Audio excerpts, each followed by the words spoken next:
Hello one and all to another episode of Deep Lore.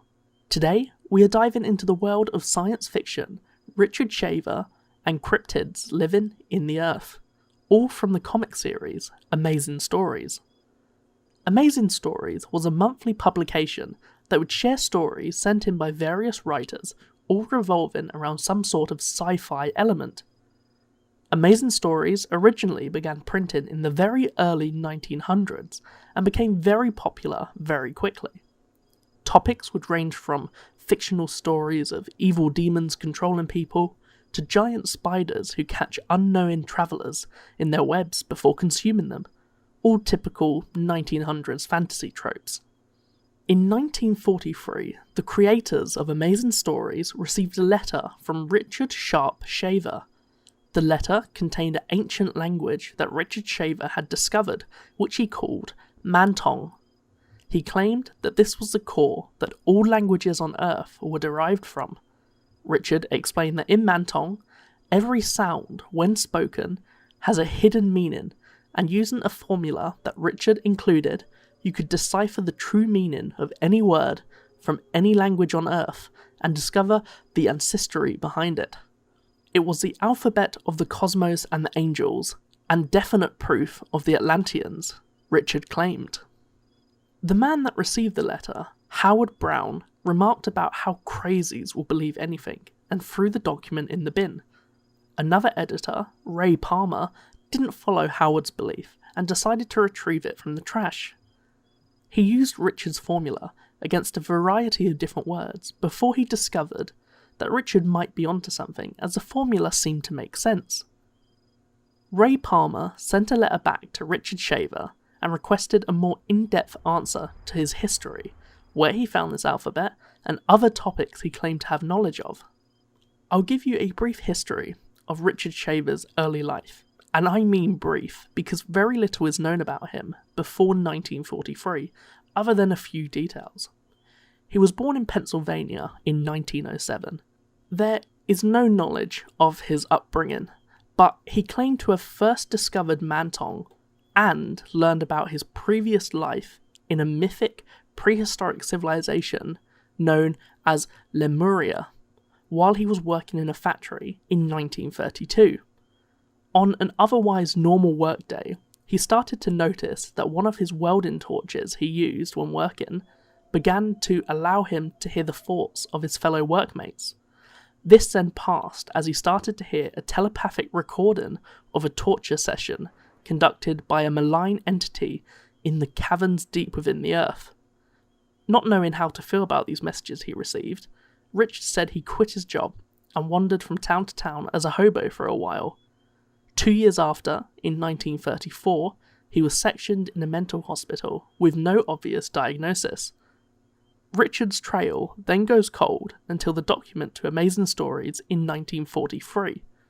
Sometime after Ray Palmer sent a letter back requesting more information, Richard responded with a 10,000-word document titled A Warning to Future Man.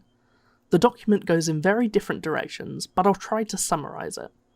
Richard claimed that 150,000 years ago, Earth was colonised by some sort of race who were almost like a superior, godlike human. Originally from outer space, they were called Atlans, or Titans, who settled on Earth on two lost continents called Atlantis and Lemuria. The Titans were experts in creating robots and machinery, and used them to create a fruitful life and being served by them. They also created robots from flesh that would bear identical looks to humans. Richard goes on to say that these flesh robots were our ancestors. This period lasted about 138,000 years of thriving for the Titans, until 12,000 years ago. The Titans discovered that the sun began to emit radiation derived from heavy metals, which caused an effect on the Titans that resulted in premature aging and early death. The first action the Titans did to avoid this was to move underground in an attempt to be sheltered from the rays. Ultimately, this didn't work, as the radiation contaminated the Earth itself. the Titans then decided that the best action would be to evacuate the planet entirely. Richard stated that they have inhabited another planet near a star that hasn't begun to secrete radiation yet. Unfortunately, the spaceships used for this migration were not big enough to transport all the robots and machinery with them, and therefore the Titans decided to leave them on Earth. As time passed, some of the robots ascended back to the surface, where they were able to survive the radiation and eventually became our Stone Age ancestors. As the generations passed, the surface robots completely forgot about the existence of the underground caverns and were fully accepting life on the surface.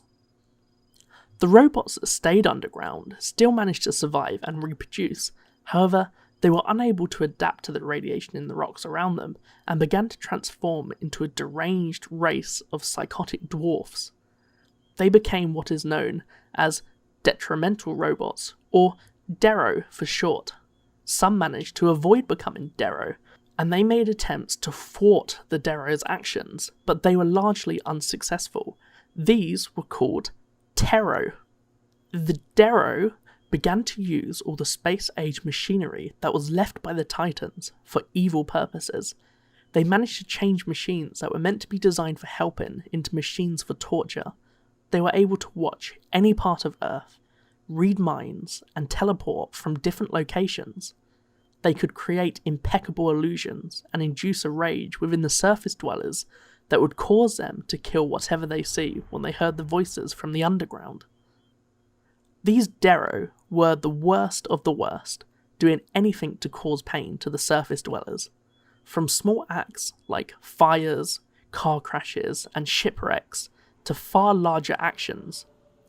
To show the extent that Richard believed the Dero could interfere in our lives, he believed that Dero were to blame for the crucifixion of Jesus Christ, killing Franklin Roosevelt before World War II ended, and stole copies of Richard documents from Ray Palmer's desk to avoid the story getting published. It was a group of Terro, the good underground race, that allowed Richard Shaver to see thought records of his previous life in Lemuria.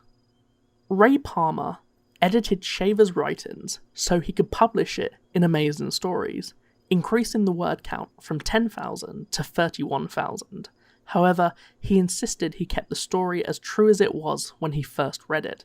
He merely made it easier to read. He himself believed the stories from Richard were fundamentally true, but merely posed them as fiction in magazines. When it was published, people loved it, and many people sent letters sharing their personal experiences with the Dero in the Hollow Earth. A woman in France claimed to have found a secret elevator in the basement of a building. When she went down, she was captured and tortured for months before being freed by a Terro.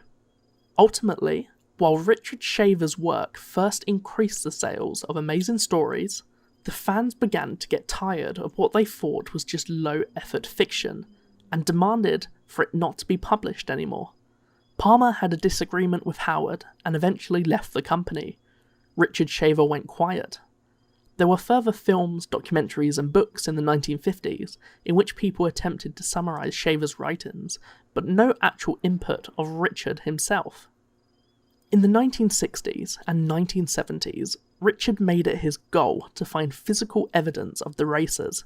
He did this through his findings of certain rocks which he believed to be rock books, which were created by the Titans with pictures and text. He spent years writing about them and taking pictures.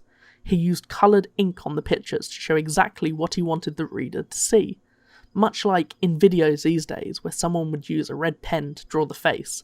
However, much like those videos, using a red pen to highlight certain areas can lead to people seeing something that isn't actually there, which is what seemed to happen with Richard's rock books. In the end, it didn't get much attention at the time, and Richard Shaver died in 1975. In the 2000s, many people rediscovered Shaver's writings and his rock books. However, it's usually shown in art shows or as a form of outsider or abstract art, which means that any credibility that might be there is now diluted by naming it art. Regardless, Richard certainly made a hefty contribution to fiction. I'm sure many of you know the name Dero from Dungeons and Dragons, an evil dwarf race that lives in the earth. But that isn't what Richard wanted. He was confident in his discovery, and it would appear that he actually was fully convinced of the story, whether or not it was actually true. In my opinion, Richard wasn't entirely of sane mind, but his life certainly shows that. But that's just me. Please let me know if you think Rich discovered something genuine in the comments. Thank you for watching this episode of Deep Lore. Hopefully, it's left you wanting to view more content. Please leave a like if you enjoyed it, and subscribe if you haven't done so yet. I would appreciate it if you could share it with your friends. After all, why leave the comfort of the VCR when we're only at the tip of the iceberg? There are still plenty more video cassettes left to watch.